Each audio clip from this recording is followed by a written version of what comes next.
오늘 구약성경 느헤미야서 11장 1절로 3절 말씀 봉독하겠습니다.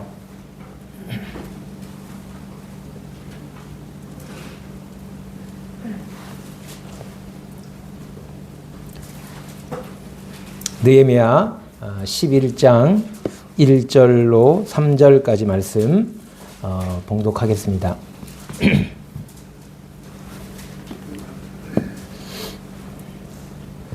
백성의 지도자들은 예루살렘에 거주하였고 그 남은 백성은 제비 뽑아 10분의 1은 거룩한 성 예루살렘에서 거주하게 하고 그 10분의 9는 다른 성읍에 거주하게 하였으며 예루살렘에 거주하기를 자원하는 모든 자를 위하여 백성들이 복을 빌었느니라.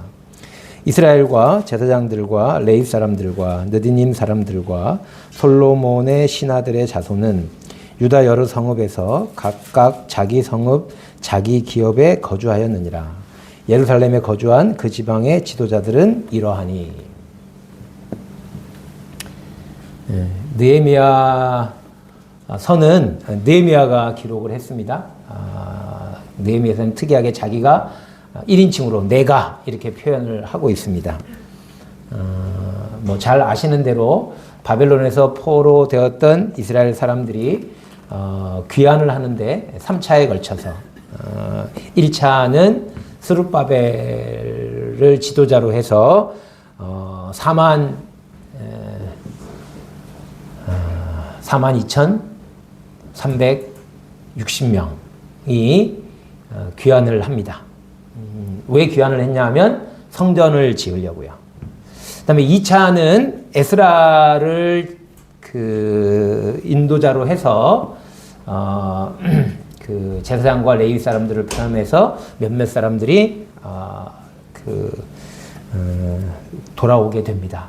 그리고 3차는 느헤미야를 그 지도자로 해서 그 귀환을 하게 되고 느헤미야가 아닥사스다 왕 때 그 왕의 술 맡은 관원이 되어 있었거든요.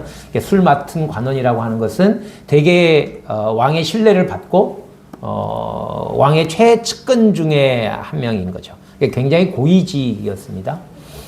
그런데 그 직을 버리고 느헤미야가 귀환을 하게 되는데 귀환하는 목적은 예루살렘 성을 재건하는 일입니다. 그 이야기가 기록되어 있는 게 느헤미야서입니다. 그 중에 이제 11장 저희가 읽었는데, 여기 보면 이제 예루살렘에 사람들이 거주를 하게 되는데, 예루살렘에 거주할 사람들을 제비를 뽑았어요. 그래서 10분의 1은 예루살렘에 거주하고, 10분의 9는 이제 그 다른 성읍, 자기들의 기업, 원래 자기들이 거하던 그 기업에 거주를 하게 되었습니다. 그런데 이 말씀 우리가 읽은 11장 이제 1절 2절에 이제 1절에 보면 예루살렘에 거주하는 사람들을 제비를 뽑는데 이 그 분위기가 어떤 거예요? 이 말씀이 어떤 의미일까요? 그러니까 예루살렘에 사람들이 거해야 하는데 거하기를 좋아했을까요? 싫어했을까요? 보통 이제 이 해석을 어떻게 하냐면 예루살렘에 거하기를 백성들이 원하지 않았다는 거죠. 그래서 예루살렘에 사람들이 거해야 하는 당위성이 있는데 사람들이 거하려고 하지 않으니까 제비를 뽑아가지고 10분의 1은 예루살렘에 거하고 이 10분의 1 제비 뽑힌 사람들은 예루살렘 별로 살고 싶은 곳이 아닌데 그래도 제비 뽑아서 하나님이 살기를 원한다고 하셨으니 순종하는 마음으로 살아야지. 이렇게 되고 10분의 9는 아싸 나는 안 뽑혔다. 그리고 이제 자기 원래 살던 개역 한글에는 자기 본성, 자기가 원래 살던 자기 기업의 땅에서 그냥 사는 거예요. 자기 조상들이 살던 그곳에서 오늘날로 치면 이제 고향 마을에 사는 거죠.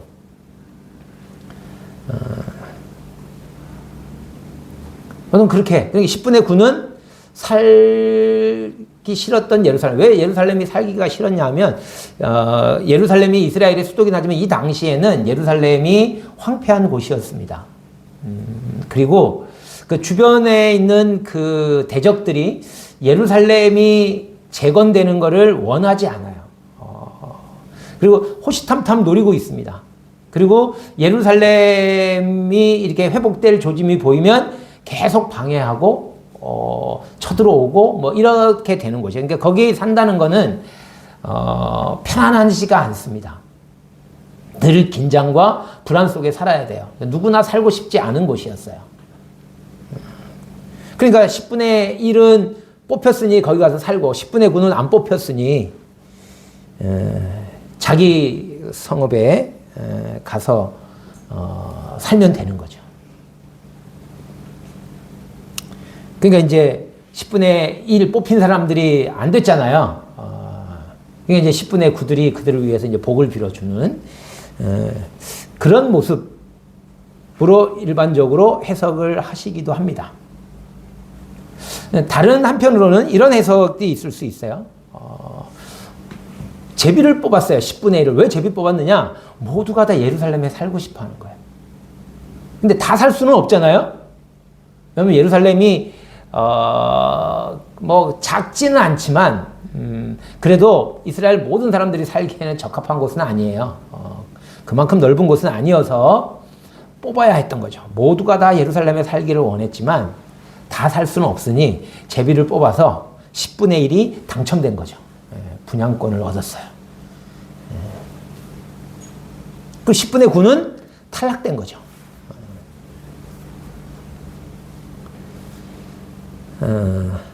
어떤 쪽일 것 같으신가요? 이 예루살렘 성이 지금 느헤미야가 이제 그 아닥사스다 왕의 왕궁에 있으면서 예루살렘에 관한 소식을 들었잖아요. 예루살렘 성이 황폐하고 성문은 불에 탔고 거기 있는 사람들은 엄청 고난을 당하고 있다 라는 소식을 들은 걸로 봐서 예루살렘은 그렇게 살기 좋은 곳이 아니었어요. 그건 객관적인 팩트인데 지금 우리가 읽은 11장 1절, 2절, 3절에 나오는 이 제비 뽑아서 10분의 1은 거하게 하고 10분의 9는 자기 성읍에 살기로 했는데 어느 쪽일까요? 이 제비 뽑힌 10분의 1은 원하지 않았지만 제비가 뽑혔으니 하나님이 살라고 하시니 살고 싶진 않지만 하나님의 뜻이 그렇다고 하니 순종하는 마음으로 살고 10분의 9는 안 뽑혀서 다행이다. 그리고 하나님이 자기들에게 허락하신 원래 살던 곳으로 가서 살았을까요? 아니면 모두가 다 살기를 원했는데 다 살 수가 없어서 10분의 1만 거기서 살 수 있는 특권이 주어지고 나머지 10분의 9는 그 특권을 못 누리는 그런 상황일까요?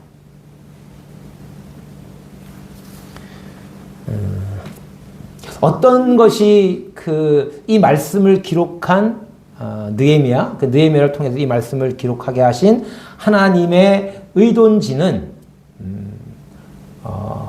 느헤미야서를 요 11장 1절 3절만 읽어갖고는 몰라요. 물론 자세히 읽어보면 알 수도 있겠지만 전체를 다 봐야 합니다.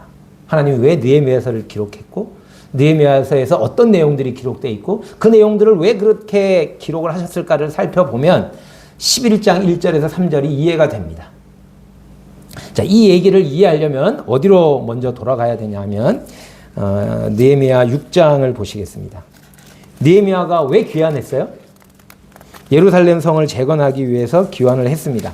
그 얘기가 1장부터 느헤미야 1장부터 6장까지 기록이 되어 있습니다. 6장 15절을 보시면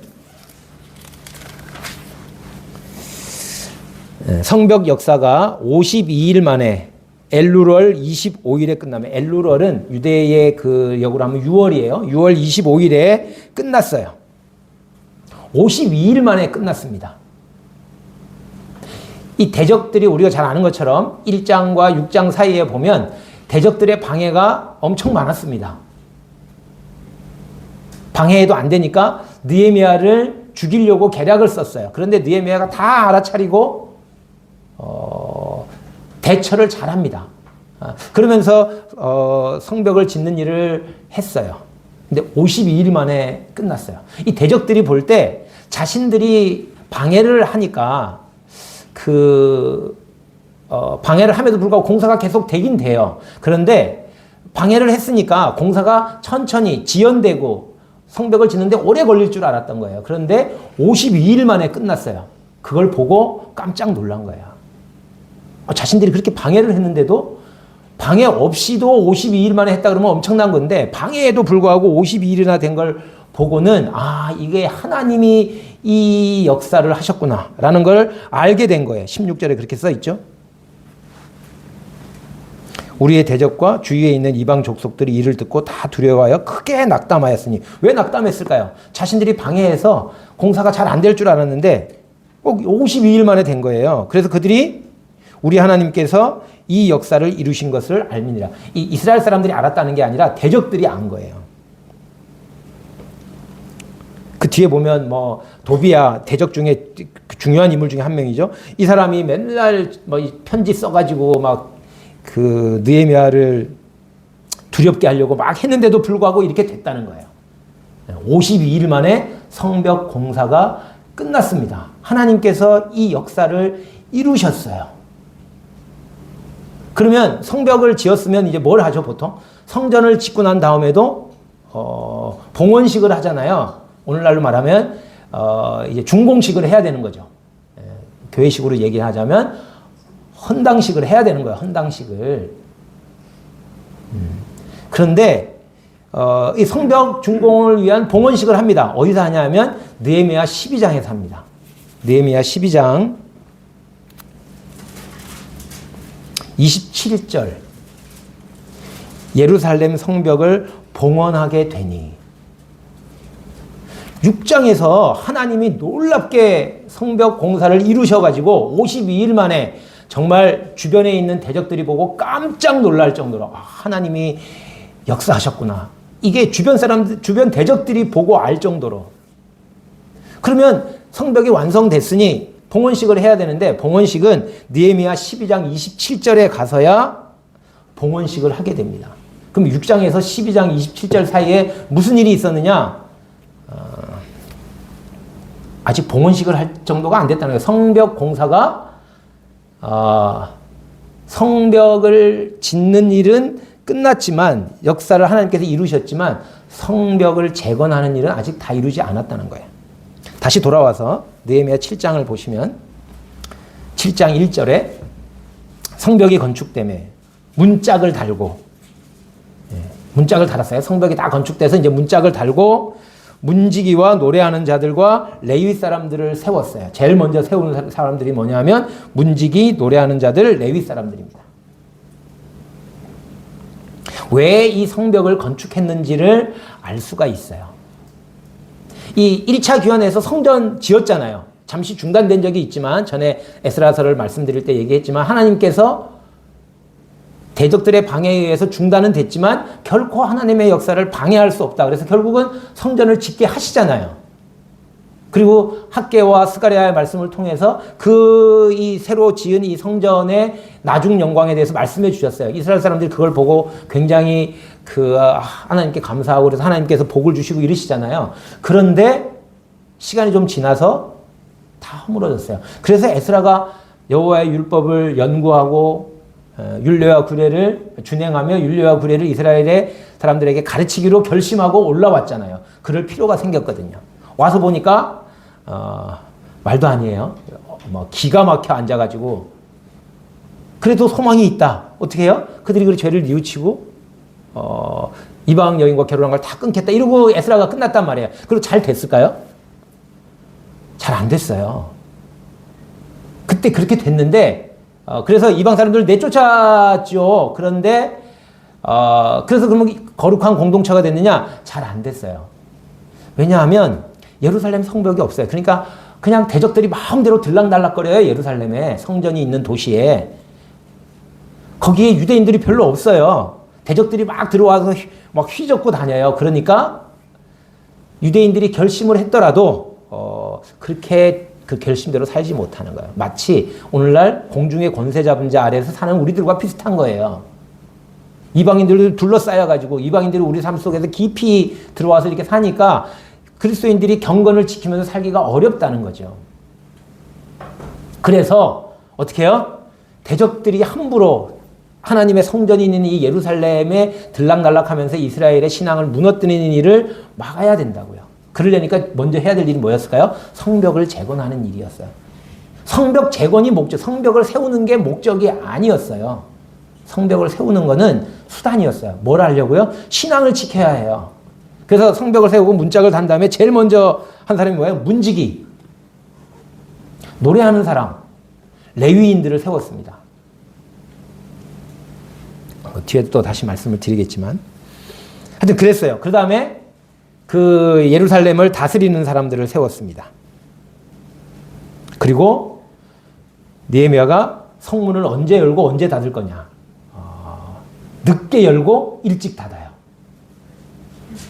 왜 그렇게 할까요? 이해가 되시죠? 바깥에서 들어오는 세력들을 가능한 차단하는 거죠. 그리고 지키게 했어요. 자, 그런데 4절에 보니까 7장 4절을 보면 그 성읍은 광대하고 그 주민은 적으며 가옥은 미처 건축하지 못하였습니다. 파수를 해야 되는데 그 3절에도 보면 파수를 해야 되는데 자기 집 맞은편을 지키라고 그랬는데 사람들이 별로 없다 보니까 구멍 난 데가 파수를 못하는 곳들이 많은 거예요. 그래서 성읍은 광대하고 주민은 적고 가옥은 미처 건축하지 못하였다.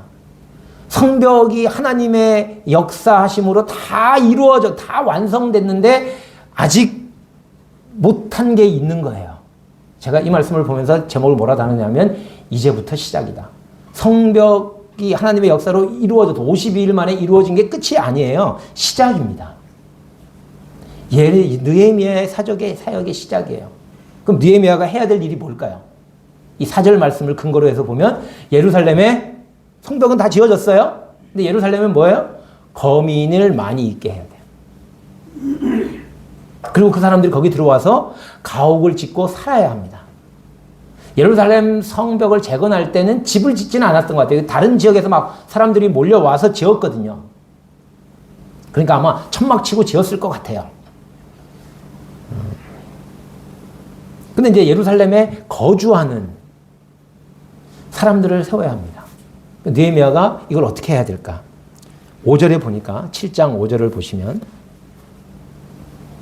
내 하나님이 내 마음을 감동하사 하나님이 느헤미야의 마음을 감동했대요. 뭐 하려고 감동했을까요?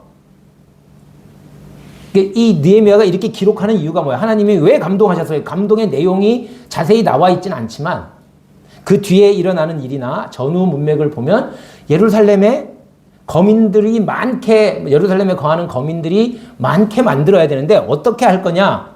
예루살렘이 그 느헤미야가 총독이니까 이스라엘 사람들에게 너 여기 살아. 제사장, 레위인, 무슨 자손들은 예루살렘에 살아. 이렇게 명령하면 되죠. 그런데 그렇게 안 했어요. 하나님이 그 마음을 감동했어요. 어쩌면 하나님께 기도했을지도 모르죠. 느헤미야가 이걸 어떻게 하면 좋겠습니까? 그때 하나님께서 감동을 주셨어요. 그래서 뭘 했나요? 귀족들과 민장들과 백성을 모아서 그 계보대로 등록을 하게 하심으로 오늘날 보니 인구조사를 한 거야. 인구조사.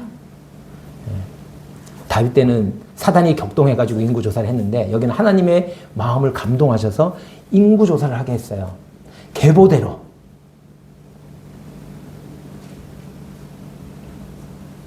그래서 계보대로 등록을 하게 했어요. 근데 그 과정에서 5절 후반부에 보니까 내가 처음으로 돌아온 자의 계보를 얻었는데 그게 기록된 것을 보면 1차 귀환자들의 계보를 얻었다는 거예요. 그러니까 이제 그 느헤미야가 이제 그 당시에 느헤미야 시대 때 인구 조사를 했는데 그 과정에서 1차 귀환자들의 계보가 등록되어 있는 것을 얻었다는 거예요. 1차 귀환자들의 계보는 에스라서 2장에 기록되어 있습니다. 여기 7장에 나와 있는 이 이후에 이제 그 1차 기록 1차 귀환자들의 계보가 쭉 기록이 돼 있어요. 7장, 느헤미야 7장 그 뒷부분은. 근데 에스라서 2장하고 비교해 보면 거의 비슷합니다. 총 합은 똑같아요. 아까 말했던 4만 제가 외웠는데 4만 2,360명. 총계는 똑같아요. 그런데 디테일을 보면 조금 차이가 나는 데 있습니다. 숫자가 약간씩 다른 데도 있고요. 사람들의 이름이 약간 있는데 에스라에서는 있는데 여기는 없고 느헤미야에는 있는데 에스라에서는 없고 이런 사람들이 좀 있습니다. 이걸 보면서 무슨 생각을 했냐 하면 그러니까 느헤미야가 확보한 이 1차 귀환자들의 명단 자료하고 에스라가 기록할 때 에스라서 2장에 1차 귀환자들의 명단을 에스라가 기록을 했는데 에스라가 참고한 자료가 다른 자료다. 그러니까 그 1차 귀환자들의 명단을 적은 자료들이 많이 있었다. 그 왜 1차 귀환자들, 스룹바벨을 지도자로 돌아온 1차 귀환자들이 자신들이 돌아온 다음에 계보들을 막 적어놨다는 거죠. 왜? 중요하니까. 근데 그걸 적은 사람이 한 명이 아니라 여러 명인 거죠. 그러니까 에스라서 2장에 나오는 게 원본인지 느헤미야 7장이 원본인지는 몰라요. 근데 어쨌든 둘 중에 하나가 원본이든지 아니면 둘 중에 하나는 원본이고 하나는 사본이든지 아니면 둘 다 사본이든지 어쨌든 많은 사람들이 기록을 했다는 거죠. 그래서 느헤미야가 본 거랑 에스라가 본 거랑 자료가 다른 거예요. 그래서 숫자가 안 맞아요. 총계는 똑같은데. 중요한 건 아마 숫자가 안 맞으니까 성경이 잘못됐다 이런 거 아니고요. 그만큼 이 1차 귀환자들의 계보를 적어두는 게 중요했다는 뜻이죠. 지금 느헤미야가 1차 귀환자들의 계보가 아니고 자기가 지금 인구 조사를 했잖아요. 그러면 느헤미야 7장에 자기가 조사한 그때 조사한 인구 그 계보를 거기다 써놔야 될 것 같은데 정작 느헤미야 때 조사한 인구 조사는 기록이 없고요. 1차 귀환자들 것만 느헤미야가 느헤미야 7장에 기록을 해놨어요. 그래서 1차 귀환자들의 그 계보를 보면 하나님께서 바벨론 포로에서 돌아오게 하셨잖아요. 그 돌아온 돌아온 사람들을 통해서 어떤 공동체를 이루려고 하는가를 엿볼 수 있는 측면이 있어요. 오늘 뭐 그걸 말씀드릴 건 아니어서 어쨌든 네 1차 귀환자들의 계보를 보게 했습니다. 그리고 그걸 느헤미야가 그걸 기록했어요. 느헤미야서에다가 그 이제 계보 제일 끝에 가면 뭐 이제 계보 얘기는 시간 관계상 생략을 하고 73절을 보겠습니다. 이와 같이 제사장들과 레위 사람들과 문지기들과 노래하는 자들과 백성 몇 명과 느디님 사람들과 온 이스라엘 자손. 여기서 말하는 이 사람들은 1차 귀환자들입니다. 다 어디에 거했다고요? 자기들의 성읍에 거주하였느니라. 개역 한글에는 본성에 거주하였다. 그들이 1차 귀환해가지고 어디에서 살았냐 하면 자기들의 성읍. 그러니까 뭐 귀환했는데 자기 성읍이 어디 있어요? 그러니까 그 조상들이 살았던 그 동네, 고향. 자기 고향은 아니죠. 우리도 옛날에 그 아버님 고향이 고향이었던 때가 있잖아요. 저는 그 경상남도 함안군 가야읍에서 태어났어요. 근데 고향이 어디냐 그러면 맨날 함양이라고 그랬어요. 함양이 저희 아버님 고향이고 원적지였잖아요. 요즘은 이제 그런 개념이 없지만. 근데 이스라엘 사람들이 다 그 자기들의 원적지에서 살았던 거예요. 예루살렘에 안 살고. 성전을 짓고 성전이 있는 예루살렘에서 산 게 아니라 다 자기 본성에 살았어요. 아마 뭐 제사장들이나 그런 사람들은 예루살렘에 살았을 수도 있는데 아마 느헤미야가 이 조사를 쫙 했잖아요. 인구 조사를 해보니까 예루살렘 사람들이 아까 희소했다 그러잖아요. 없는 거예요. 예루살렘에 살아야 될 사람들도 거기 안 살고 있는 거예요. 그럼 다 어디 갔느냐? 자기 성읍에, 자기들의 성읍에 거주하고 있습니다. 그러니까 1차 귀환자들의 명단을 보면서 그리고 그 느헤미야 시대 때 인구조사를 해서 결과가 나왔을 거 아니겠어요? 그거 두 개를 대조해 보면서 이스라엘 사람들이 뭔가를 느낀 것 같아요. 그 1차 귀환자 때는 예루살렘에 성전을 세우긴 했지만 예루살렘 성이 살만한 곳이 아니었어요. 근데 다 본성에 갔단 말이에요. 성전을 세워놓고. 근데 지금은 성벽을, 이제 예루살렘 성벽을 쌓았잖아요. 그전에는 성벽이 없었거나 회파된 상태였단 말이죠. 근데 지금은 성벽을 쌓았어요. 그런데 조사를 해보니까 그 사람들도 다 어디 살고 있어요? 지금 느헤미야 시대 때 다 어디에 살고 있나요? 8장 1절을 보겠습니다. 이스라엘 자손이 자기들의 성읍에 거주하였더니, 이건 지금 언제면 느헤미야 때입니다. 이 느헤미야 때 예루살렘 성벽이 완성됐는데 그 다음에 인구조사를 했더니 여전히 어디에 살고 있어요? 예루살렘 성벽이 없었을 때 1차 귀환자들이 본성에 살았고 자기 성읍에 살았는데 느헤미야 때에도 역시 자기 성읍에 거주하고 있다고 하는 사실을 본 거죠. 그래서 이들이 이 인구조사를 하면서 뭔가가 잘못됐다. 우리가 성전을 짓고 성벽을 쌓았는데 이거 왜 쌓았지? 성전을 왜 지었지? 성벽은 왜 쌓은 거지? 자기들은 성벽은 정작 쌓고는 거기 안 산단 말이에요. 뭐 하려고 쌓았지? 이러면서 뭔가가 잘못됐다라는 것. 그러니까 이 7장에 나오는 이 인구조사를 통해서 이스라엘 사람들이 뭔가를 느낀 것 같아요. 그래서 뭐가 나오냐 하면 이스라엘 자손이 자기들의 성읍에 거주하였더니 7째 달에 이르러 모든 백성이 일제히 수문 앞 광장에 모여 이 7째 달에 절기들을 지키려고 모입니다. 그런데 특이한 건 학사 에스라에게 여호와께서 이스라엘에게 명령하신 모세의 율법책을 가져오기를 청하매.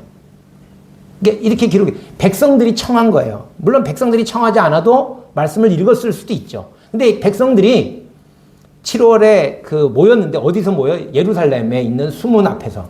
성벽이 지금 건설되고 수문에 문짝도 달았잖아요. 그 수문 앞에서 모인 거예요. 어디 살다가? 다 본성에 살다가. 어디에 모였어요? 예루살렘에. 뭔가 자기들이 뭔가 이게 지금 잘못됐다는 걸 느낀 거죠. 그럼 어디가 어떻게 잘못됐는지를 알려면 어떻게 해야 될까요? 하나님 말씀을 봐야죠. 그래서 에스라에게 율법책을 가져와라.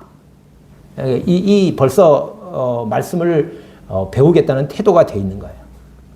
왜? 자기들의 삶이 뭔가 지금 잘못되어 있다고 하는 걸 느낀 거죠. 7장에 1차 귀환자들의 기록하고 느헤미야 때 인구조사한 기록이 나왔을 거 아니에요. 여기 기록되어 있진 않지만 그걸 보면서 뭔가 자신들이 잘못하고 있다는 걸 느낀 거죠. 그래서 청했어요. 그래가지고 이제 우리가 아는 수문 앞에서의 사경회, 부흥회가 열립니다. 그래서 그 내용은 이제 이제 조금 그걸 살펴볼 건 아니니까.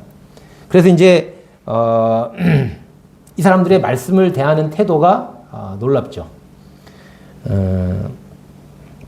7절을 보면 8장 7절을 보시면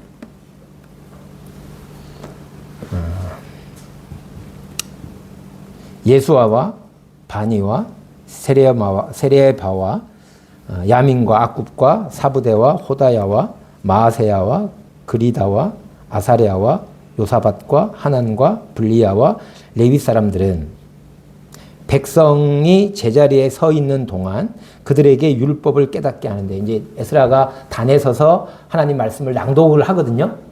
근데 그 말씀이 들릴 때 백성들이 섰어요. 하나님 말씀 앉아 있다가 쓴 거죠.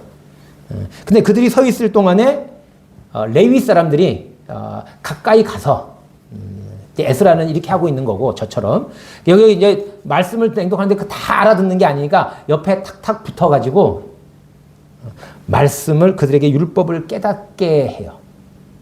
율법을 깨닫게 하는 게 목적입니다. 무슨 상황인지 어떤 그림인지 이해되시죠? 그런데 어떻게 깨닫게 하느냐 하면 8절에 하나님의 율법책을 낭독하고 율법책을 읽습니다. 그리고 그 뜻을 해석합니다. 누가요? 레위인들이. 낭독해주고 해석을 해요. 해석의 목적은 뭔가요? 해석하여 뭐예요? 백성들에게 그 낭독하는 것을 다 깨닫게 하는 거예요. 그러니까 이 레위 사람들이 해야 될, 말씀을 전하는 사람들이 해야 될 게 뭐냐면 하나님 말씀을 낭독하고요. 그 다음에 그 뜻을 해석해 줘야 됩니다. 이게 무슨 뜻이냐면 이런 뜻이야. 라고 해석을 해줘야 됩니다.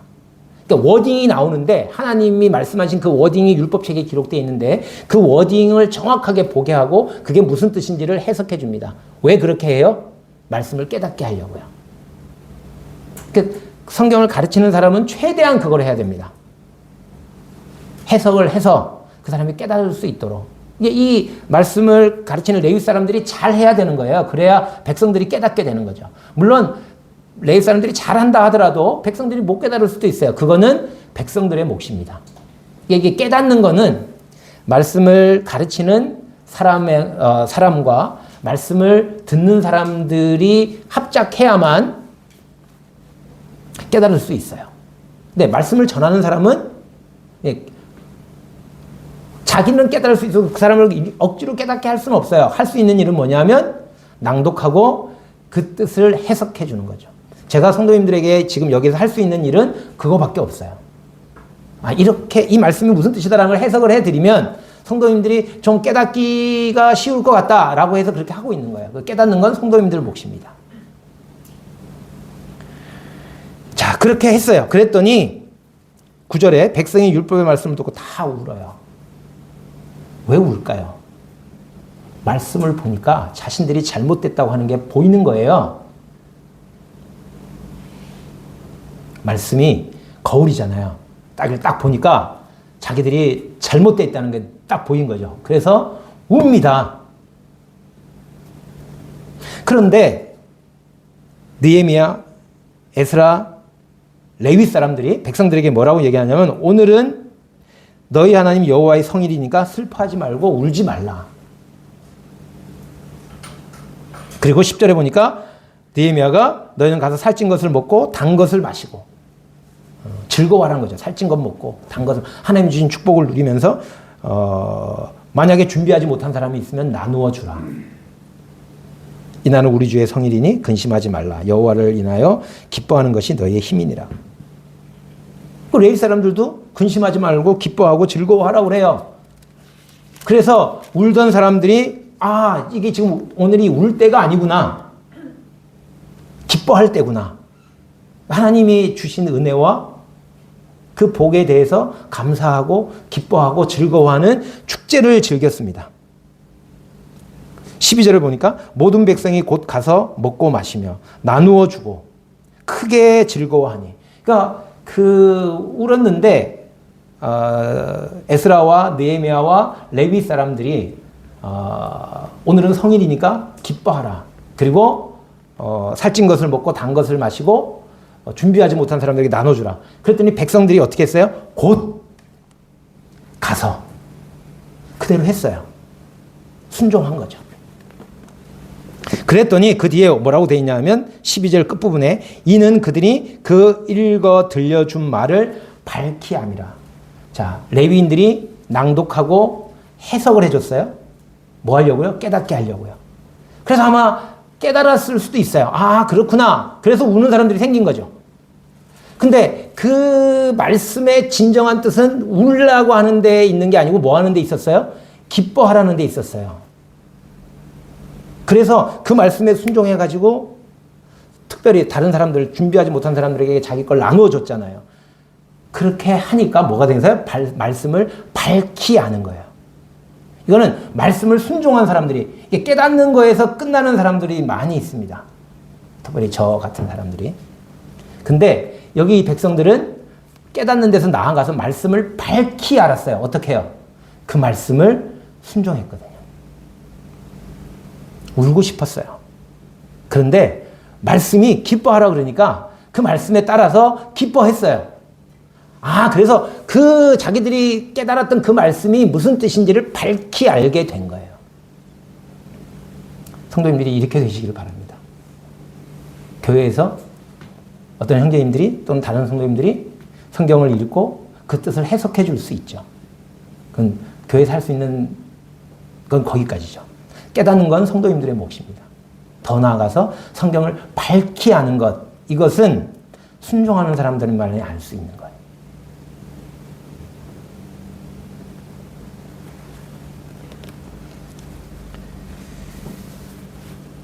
그 13절 이후에 보면 그 이튿날 뭇백성의 족장들과 제사장들과 레위 사람들이 율법의 말씀을 밝히 알고자 해요. 이게 밝히 알게 된 사람들은 그 말씀을 밝히 알고자 하는 마음이 계속 생깁니다. 그러니까 밝히 알지 못하니까 말씀이 짐인 거예요. 말씀을 읽고 아는 것이 짐인 거예요. 근데 밝히 알게 되면 더 알고 싶은 거예요. 그래서 이제 뭐라고 기록되냐면 14절에 율법에 기록된 바를 본즉 자기들이 이제 들여다본 거예요. 그 레위 사람들이 낭독해 주는 게 아니고요. 자기들이 본 거예요. 그랬더니 이제 초막절을 지키라고 말씀을 하셨고 그 초막절을 지키되 어떻게 하라고요? 초막을 짓고 나뭇가지로 초막을 짓고 지키라고 하신 말씀을 본 거예요. 그동안에도 초막절을 지킨 것 같은데 에스라서 3장에도 보면 7월에 그 예루살렘에 모이거든요. 근데 그전에도 초막절을 지킨 것 같은데 초막을 짓고 지키진 않았던 것 같아요. 초막절의 참 뜻을 초막절을 밝히 알지 못하는 가운데서 그냥 절기로 지킨 거예요. 지키라고 하니까. 근데 이들은 밝히 알았기 때문에 초막절을 지킵니다. 17절을 보겠습니다. 사로잡혔다가 돌아온 회중이 다 초막을 짓고 그 16절을 볼게요. 백성이 이에 나가서 나뭇가지를 가져다가 혹은 지붕 위에 혹은 뜰 안에 혹은 하나님의 전뜰에 혹은 수문 광장에 혹은 에브라임 광장에 초막을 짓대. 막 지붕에도 짓고 뭐 성전 뜰에도 짓고 뭐 수문 광장에도 짓고 에브라임 광장에도 짓고 예루살렘에 하여튼 빈터라고 하는 데는 다 초막을 쳤겠죠. 옛날에는 이렇게 안 했어요. 번거로운 짓이잖아요. 그냥 초막절을 그냥 지킨 거죠. 근데 이렇게 했어요. 17절에 사로잡혔다가 돌아온 회중이 다 초막을 짓고 그 안에서 거하니. 얼마나 불편하겠어요. 눈의 아들 여호수아 때로부터 그날까지 이스라엘 자손이 이같이 행함이 없었으므로 이에 크게 기뻐하며. 그러니까 초막절을 처음 지켰다가 아니라 초막절을 지키는데 초막을 짓고 그것도 예루살렘에 모여가지고 이렇게 한 적이 없었다는 거예요.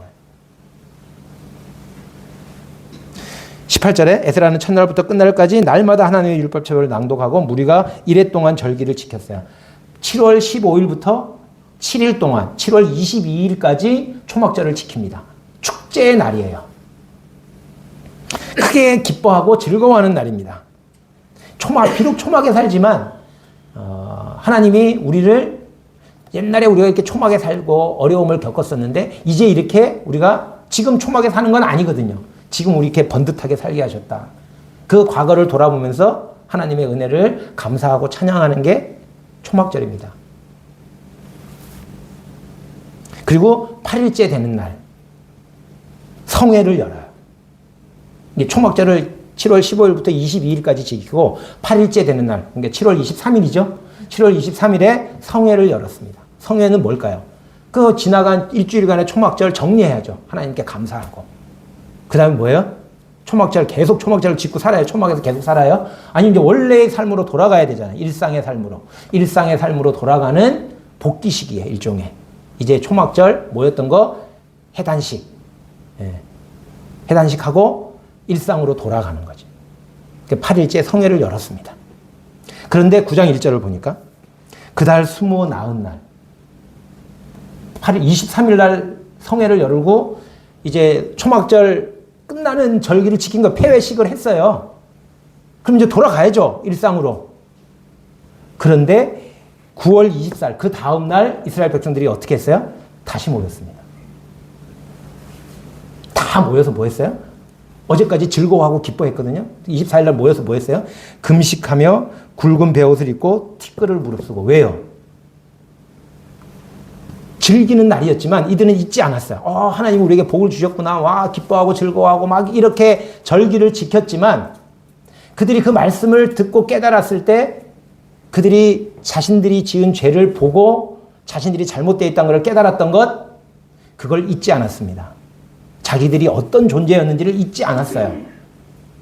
그래서 일상으로 돌아가야 되는데 일상으로 안 돌아가고 어떻게 해요? 다시 모여서 뭘 했어요? 금식하고. 어제와 완전히 다릅니다.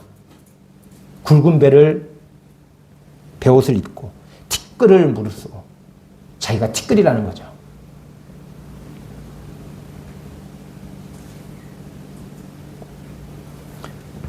그래가지고 낮 4분지일이면 대략 뭐 낮이 12시간이니까 4분의 1이면 3시간. 3시간은 그 자리에 서서 그들의 하나님 율법책을 낭독하고 낮 4분의 1은 죄를 자복하고. 그 3절 끝부분이 참 인상적이었는데 낮 4분의 1은 죄를 자복하며 그들의 하나님께 경배하는데, 하나님께 경배하는데 하나님을 찬양합니다. 하나님은 크시고 존귀하시고 영광을 받으시옵소서 이렇게 한 게 아니고 하나님을 경배하는 한 가지 방법이 뭐예요? 그러니까 하나님의 이름을 높입니다. 이것도 하나님을 경배하는 건데, 이들이 하는 경배는 뭐였냐면 죄를 자복하는 게 하나님을 경배하는 거예요. 이 사람들이 하나님 앞에 나가서 하나님을 최고로 높여드릴 수 있는 방법이 뭐냐면 내가 죄인입니다라고 고백하는 거예요. 그리고 경배했어요. 그럼 뒤에 이제 그 얘기가 쭉 나옵니다. 이 9장을 쭉 읽어보면 그들이 어떤 죄를 지었는지 나옵니다. 9장. 근데 그 뒤로부터 이제 4절에 보면 레위 사람들 어떤 사람들이 하나님을 향해서 부르짖어요. 5절에는 레위 사람들이 백성들을 향해서 이야기를 합니다. 그러면서 이제 쭉 얘기해요. 하나님을 찬송하고 송축하고 이 주기도문이 생각이 났는데 그런 것처럼 이야기를 합니다. 어쨌든 계속 하나님이 이제 어떻게 아브라함을 택하시고 그를 인도하시고 이렇게 하셨는지 쭉 기록이 됩니다. 15절. 9장 15절을 보시겠습니다. 그들의 굶주림 때문에 그들에게 양식을 주시며 그들의 목마름 때문에 그들에게 반석에서 물을 내시고, 이제 애굽에서 건져내시고 홍해를 건너게 하시고 애굽 군대를 홍해에서 다 멸종시키시고 이스라엘 백성들을 지금 인도하시는 장면을 얘기하십니다. 그들에게 반석에서 물을 내시고, 또 주께서 옛적에 손을 들어 맹세하시고 주겠다고 하신 땅을 들어가서 차지하라 말씀하셨어요. 그러면 그 뒤에 뭐가 나요? 이렇게 말씀하셔요. 다 먹을 것도 주시고 반석에서 물을 내서 주시고 그들에게 약속하신 말씀대로 이루어 주시겠다라고 지금 하셨어요. 그러므로 이스라엘 백성들은 순종했다. 이렇게 되면 좋은데, 그러므로라고 당연히 이렇게 되면 좋은데 표현은 어떻게 되냐면 그러나로 됩니다. 표현이. 그러므로가 아니고 그러나. 15절 제일 끝에 차지하라 말씀하셨사오나. 차지하라 말씀하셨다. 그러므로 이스라엘이 들어가서 차지했다. 이게 자연스러운 거죠. 근데 그러므로가 아니라 다 그러나예요. 차지하라 말씀하셨사오나. 어떻게 했어요? 16절에 그들과 우리 조상들이 교만하고 목을 굳게 해서 주의 명령을 듣지 아니하고 돌아가겠다고, 애굽으로 돌아가겠다고 막 난리를 치잖아요. 그럼 어떻게 해요? 그럼 하나님은 어떻게 하셔요? 이스라엘이 그렇게 했어요. 그러므로 하나님이 진노하사 그들을 멸하셨다. 이렇게 돼야 되는데 하나님도 그렇게 안 하세요. 9장 17절을 보니까 뒷부분에 중간쯤에 목을 굳게 하며 패역하여 스스로 한 우두머리를 세우고 종되었던 땅으로 돌아가고자 하였나이다. 이게 이스라엘 사람들이 한 거죠. 그러면 어떻게 하나님이 그렇게 인도하고 이렇게 해서 땅을 차지하라 그랬는데 그들이 지도자 세우고 돌아가겠다, 애굽으로 돌아가겠다 이러면 그러므로 하나님이 진노하사 이래야 될 거 아니에요. 근데 그러므로가 아니고 거기도 뭐예요? 그러나 주께서는 용서하시는 하나님이시라. 그 용서하세요. 송아지 만들어서 신이라고 할 때도 그들을 광야에서 버리지 아니하시고 구름 기둥으로 불 기둥으로 그들을 인도하십니다. 20절에 보니까 선한 영을 주셔서 그들을 가르치시고요. 40년 동안 먹을 거 입을 거 주셔서 목마르지 않고 옷이 헤어지지 않게 하셨어요. 그리고 그 광야에 살고 있는 나라들을 정복하게 하셨어요.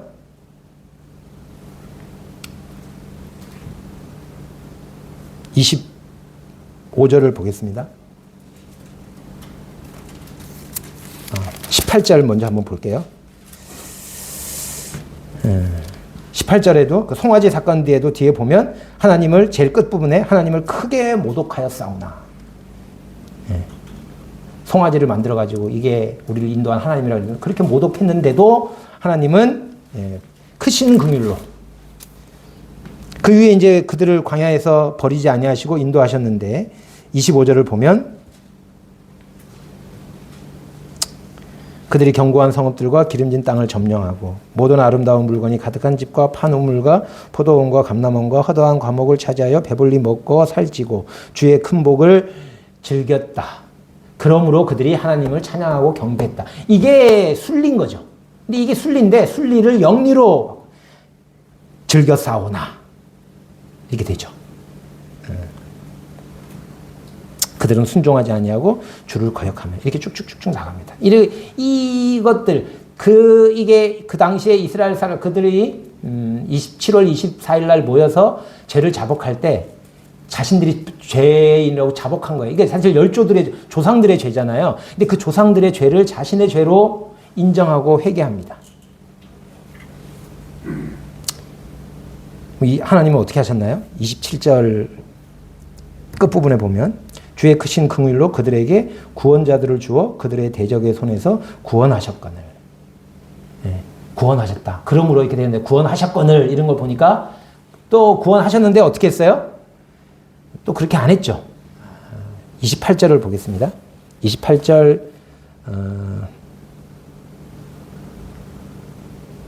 끝부분에 주께서 하늘에서 들으시고 여러 번 주의 긍휼로 건져내시고 대적에게 붙여서 정신 차리게 하면 그들이 막 부르짖어요. 그러면 하나님께서 하늘에서 들으시고 구원자를 보내서 그들을 구원하세요.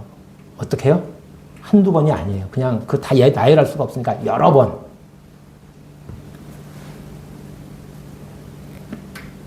(30절) 보겠습니다. 근데 왜 29절에 보면 그래도 더 안 들어요. 율법을 복종하게 하시려고 경계했는데 그들이 교만해가지고 지키기만 하면 복을 얻는 그 계명을 듣지 않고 고집하는 어깨를 내밀고 목을 굳게 하여 듣지 않았어요. 30절에 그러면 진노하셔야 되는데 그러나 주께서 그들을 여러 해 동안 참으시고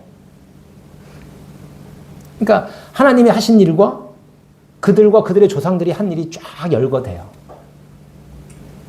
이제 입이 10개라도 할 말이 없죠. 에스라가 그렇게 고백했었는데 할 말이 없어요. 그래서 이제 끝에 가면 그들이 어떻게 했냐 하면 그렇게 죄를 다 자백하고 그냥 그걸로 끝난 게 아니라 38절에 우리가 이 모든 일로 말미암아 이제 견고한 언약을 세워 기록하고 우리의 방백들과 레위 사람들과 제사장들이 다 임봉하나이다 하였느니라. 그렇게 했는데 그래서 마지막에는 어떻게 됐어요? 바벨론 포로 잡혀가가지고 지금 이 처지가 된 거예요. 자신들이 죄로 말미암아서 이와 같은 처지에 이르게 됐다라고 하는 걸 인정합니다. 그리고 하나님의 자비와 긍휼을 의지해서 자신들을 회복시켜 달라고 기도하면서 그들이 뭐 하냐면 견고한 언약을 세워서 기록하고 방백들과 레위 사람들과 제사장들이 다 임봉하겠다. 그들이 자발적으로 이와 같은 일들이 일어나게 된 거예요. 23일 날 해산했단 말이에요. 그런데 그들이 해산하지 않고 24일 날 모여가지고 자신들의 죄를 자복하면서 견고한 언약을 세웠어요. 10장에는 뭐가 나오냐면 그 임봉한 사람들의 명단이 나옵니다. 임봉한 사람들의 명단이 쫙 나와요. 그리고 28절에 보면 그 지도자들이 임봉했을 뿐만 아니라 28장에 보면 그 남은 백성과 거기 임봉한 사람들의 명단 말고 그 남은 백성과 제사장들과 레위 사람들과 문지기들과 노래하는 자들과 느디님 사람들과 및 이방 사람과 절교하고 하나님의 율법을 준행하는 모든 자와 그들의 아내와 그들의 자녀들 곧 지식과 총명이 있는 자들은 다 그들의 형제 귀족을 따라 저주로 맹세하기를. 거기다가 사인하진 않았지만 온 이스라엘이 하나님의 율법을 따라서 살겠습니다라고 견고한 언약을 세웠다. 그 내용이 뭐냐? 30절부터 그 내용이 나옵니다. 크게 세 가지예요. 하나는 30절에 나온 것처럼 이 땅 백성하고 통혼하지 않겠다. 이게 그냥 이방 민족과 결혼을 하지 않겠다 이런 의미가 아니라 신앙이 혼잡되는 걸 막는 거예요. 그 1차 귀환자들의 그 명단 속에 보면 이방인들이 들어 있습니다. 근데 그들이 1차 귀환자들의 명단 속에 들어있어요. 하나님이 그들을 감동하셔서 돌아오게 하셨다니까, 이방인들인데. 그들은 하나님을 믿는 믿음으로 돌아온 사람들이에요. 심지어 어떤 사람들은 계보가 확인되지 않아가지고, 인정도 못 받아요. 그리고 지성물도 못 먹어요. 그런데도 돌아왔어요. 왜 돌아왔을까요?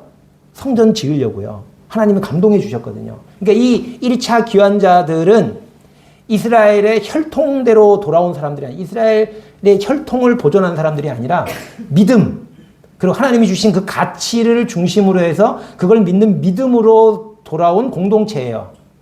그 계보를 보면 그런 게 보입니다. 이스라엘 왕국이 아니라 하나님의 왕국을 만들기 위해서 돌아오게 하셨어요. 그 하나님의 왕국은 유대 혈통을 따라서 세워진 나라가 아니에요. 믿음을 따라 세워지는 나라였어요.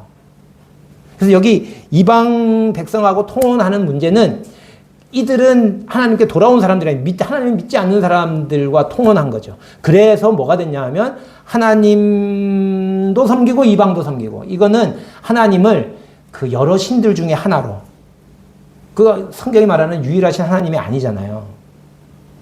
우리가 이사야에서도 그런 걸 배웠는데, 그 아수르 사람들이 생각하는 하나님은 여러 신들 중에 한 명인 거예요. 근데 그 신이 여러 신 중에 한 명인데 참 편협하게도 다른 신들은 다 내쫓고 자기만 섬겨라. 아수르는 섬기는 신이 많은데 이스라엘은 신 하나밖에 없는 거예요. 상대가 안 되죠. 그러니까 아수르가 보는 하나님은 유일하신, 전지전능하신, 만왕의 왕이시고 만군의 주가 되신 그 하나님이 아니에요.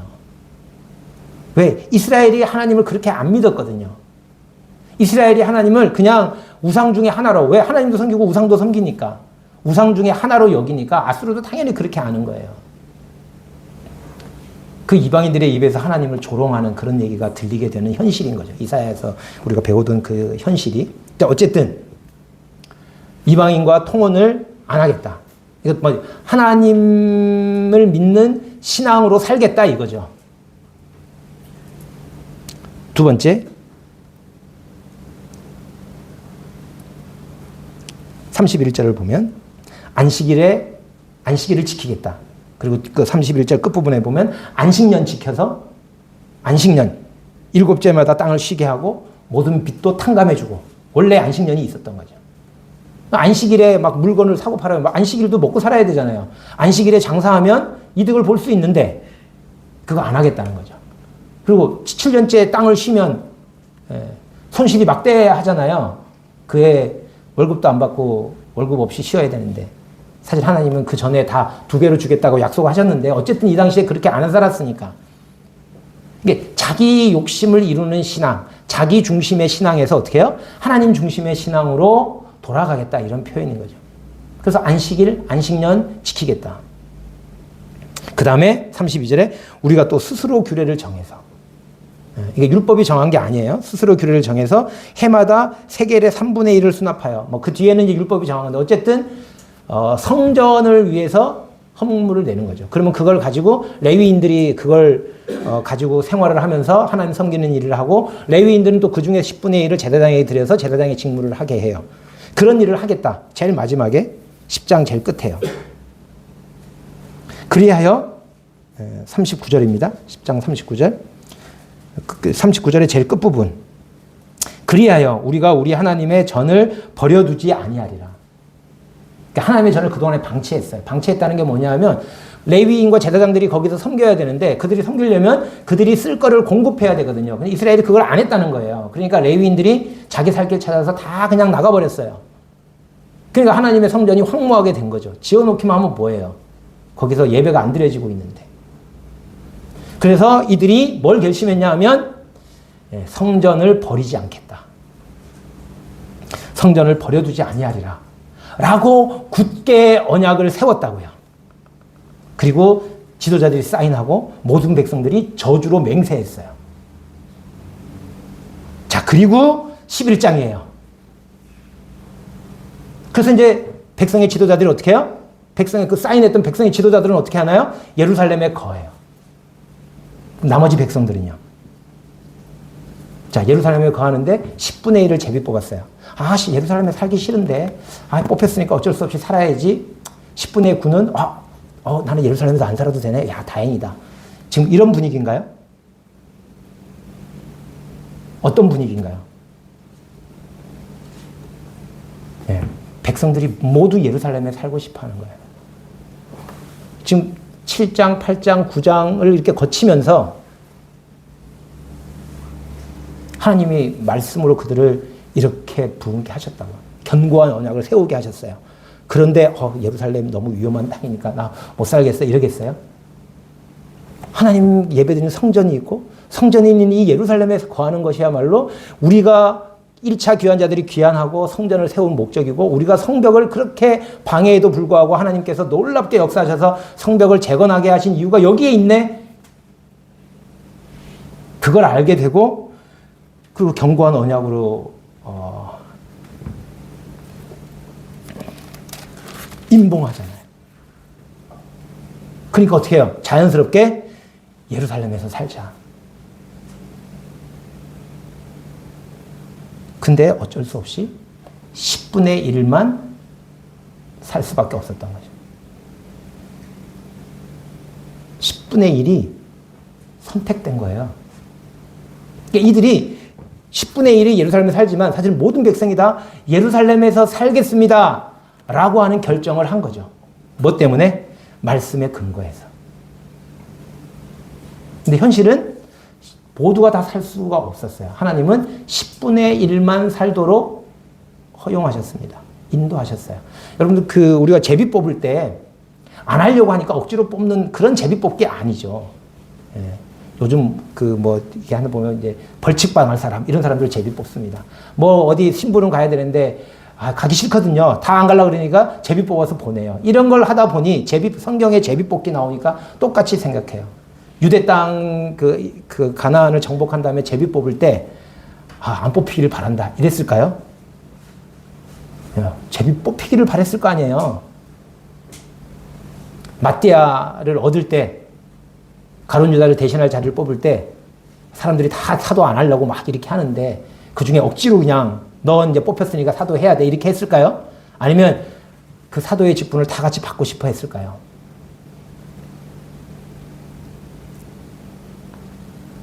(10분의 1) 10분의 1만 거주하고 싶었던 게 아니에요. 다 거주하고 싶었어요.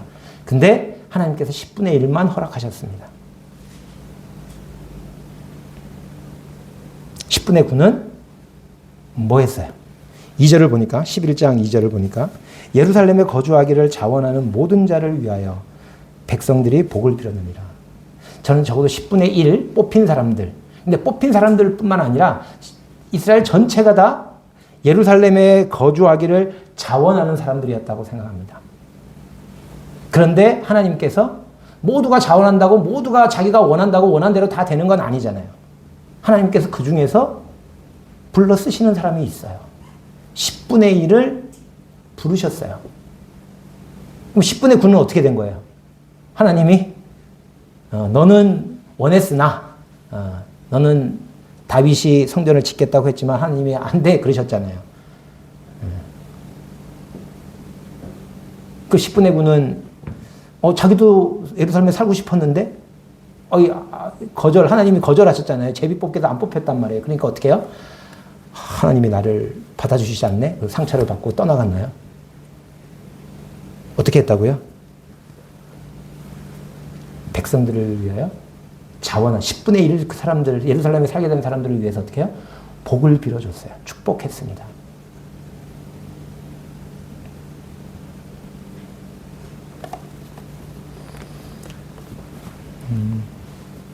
어쩔 수 없이 누군가는 해야 되고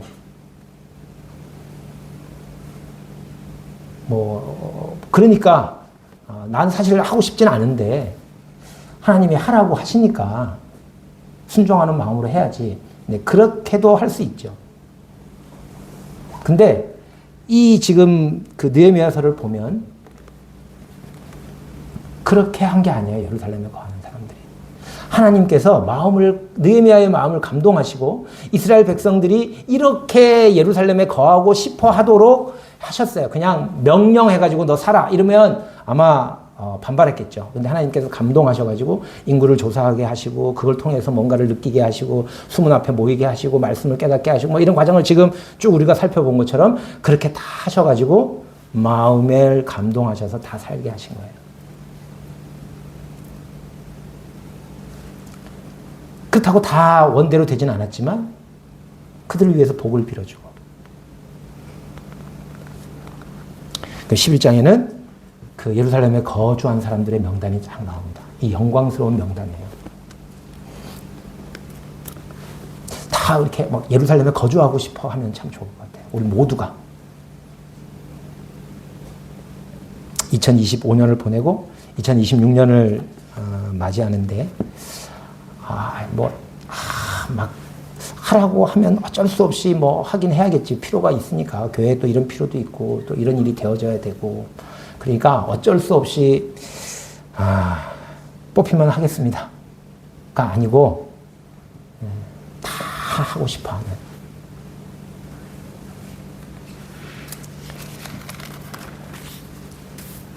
그래서 11장에는 그런 얘기들이 쭉 나옵니다.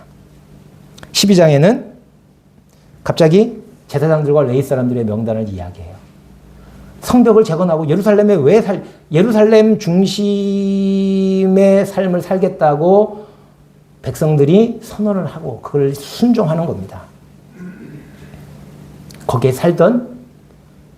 예루살렘에 살지 못하고 주변에서 살던 그 중심이 예루살렘이 중심이 돼 있어요.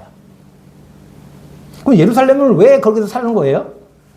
예배 드리는 거잖아요. 거기가 수도니까 저는 도시형 인간이어서 모든 인프라가 잘 갖춰진 곳에서 살기 좋은 곳에서 살고 싶어서요. 환경이 좋은 곳에서 살려고요. 아니잖아요. 예배. 그래서 12장에는 제사장과 레위인들, 그 제사장과 레위인들이 1차 계한제 때 있을 뿐만 아니라 그 다음에 계속 제사장과 레위직이 승계됩니다. 그때도 있었고 지금도 있고 기록되고 이런 표현들이 나옵니다. 제사장들이 계속 보존돼요.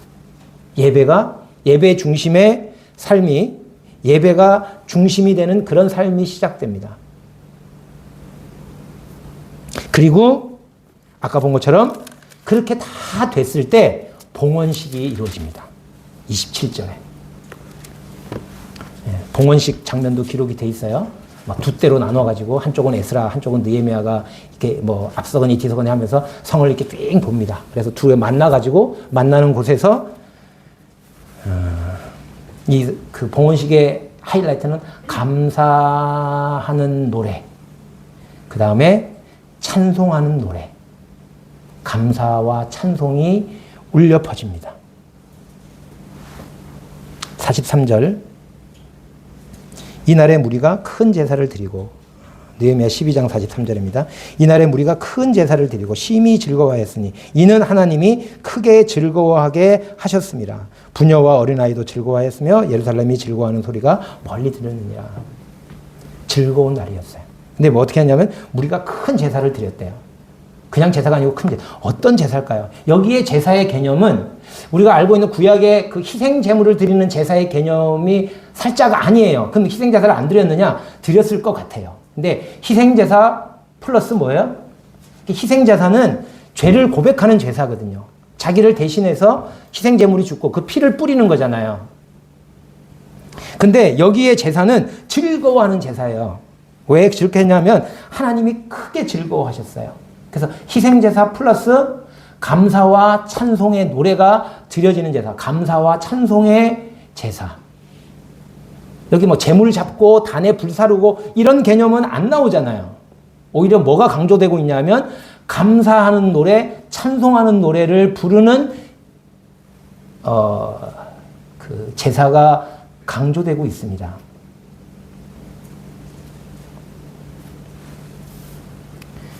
예배가 중심이 됐어요. 근데 그 예배가 계속되는 거죠. 13장에는 12장까지 딱 느헤미야가 끝나면 참 아름답게 끝났을 텐데 13장을 기록합니다. 13장은 삶이 예배의 중심이 되는 그런 삶입니다. 예루살렘 중심에서 그치면 안 돼요. 그냥 예루살렘에 살았더라. 이건 아무 의미가 없어요. 예루살렘 중심이라고 하는 말은 그 목적이 뭐냐 하면 예배 중심이라는 얘기예요. 그럼 예배 중심, 예루살렘 성전에서 큰 제사 드리는 게 그럼 목적이냐? 그게 목적이 아니에요. 목적은 뭐예요? 삶이 예배가 되는 대로 와야 한다는 거죠. 그게 13장입니다. 근데 삶이 예배로 되는 거는 쉽지 않아요. 13장에 보면 느헤미야가 예루살렘을 비웁니다. 그 사이에 그게 얼마나 됐는지 잘 모르겠어요. 근데 그 사이에 다 옛날로 돌아갑니다. 이방인하고 통혼하고요. 성전에 그 쓸 것 안 줘가지고 제사장들 다, 레위인들이 다 자기 먹고 살 일 찾아서 다 나가고요.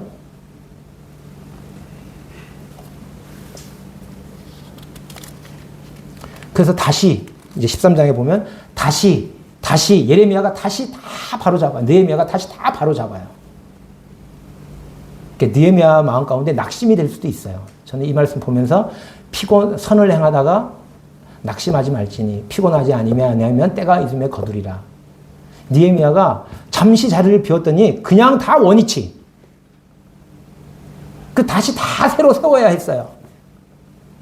레위인들 다 데려오고 안 드린 거 다 드리게 하고 곡간지기 세워가지고 그렇게 하고 이방인하고 결혼했던 사람 막 꾸짖고 막 머리털을 뽑고 막 그래요. 느헤미야가. 그래서 내쫓고 다시 해야 됐어요. 근데 느헤미야가 모세가 반석 쳐가지고 실수했잖아요. 하도 그냥 속썩이니까. 근데 느헤미야가 그렇게 하지는 않았던 것 같아요. 다시 합니다. 삶이 예배가 되는 그런 삶을 살게 하는 것은 쉽지 않아요. 이 말씀 보면서 결국 계속 그렇게 다시 해야 되는 상황을 만듭니다. 그리고 끝나요. 그러면서 아마 느헤미야도 그랬을 거예요. 계속 이 일을 하는데 선을 행하다가 낙심하지 말지니 피곤하지 아니하면 때가 이름에 거두리라. 그 때가 언제일까? 그리스도가 오셔야, 성령이 우리 속에 내주하셔야 이게 됩니다. 생수의 강이 내 배에서 흘러 넘쳐야 이게 가능하다고요. 그러니까 구약이 이렇게 하는데도 불구하고 계속 안 되는 거죠. 그 사람들이 그러니까 말씀의 부흥을 받아서 이렇게 막 부흥했잖아요. 그렇게 아름다운 순종을 했잖아요. 그런데 그게 계속 되느냐? 계속 안 돼요. 언제 되냐? 그리스도가 오셔야 돼요. 성령이 오셔야 돼요.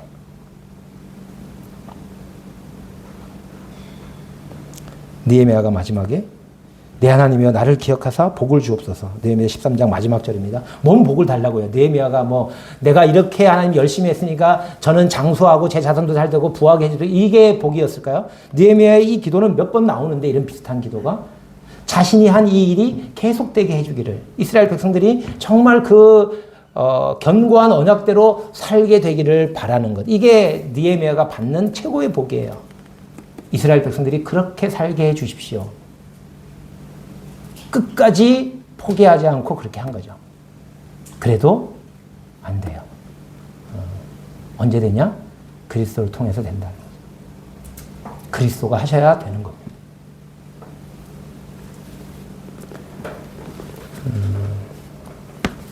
느헤미야서 전체를 살펴봤는데 우리 신앙이 그냥 본성에 거하는 신앙이 아니고 예루살렘 중심의 신앙, 예배 중심의 신앙, 삶이 예배가 되는 신앙의 삶으로 나아가고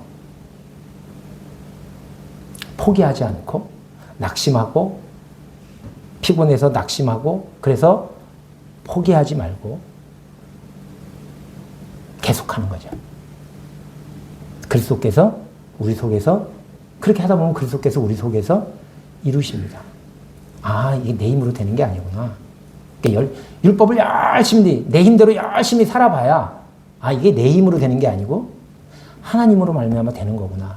그때 항복이 진짜 항복이에요. 내 힘을 전심 안 해봤을 때는 저 항복하고요. 내 힘대로 안 하고 하나님 뜻대로 할게요. 그러더라도 남아있는 내 힘을 끝까지 의지한다고요. 거기까지 다 써봐야 돼요. 그래서 계속 하다 보면 그리스도께서 하시는구나.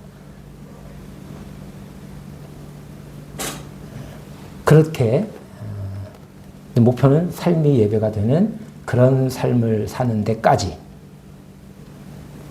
우리가 거기에 이르지 못했다면 사도 바울이 한 것처럼 계속 달려가야 합니다. 2025년 어떻게 달렸든지 2026년에 이렇게 달려가는 해가 되었으면 좋겠습니다.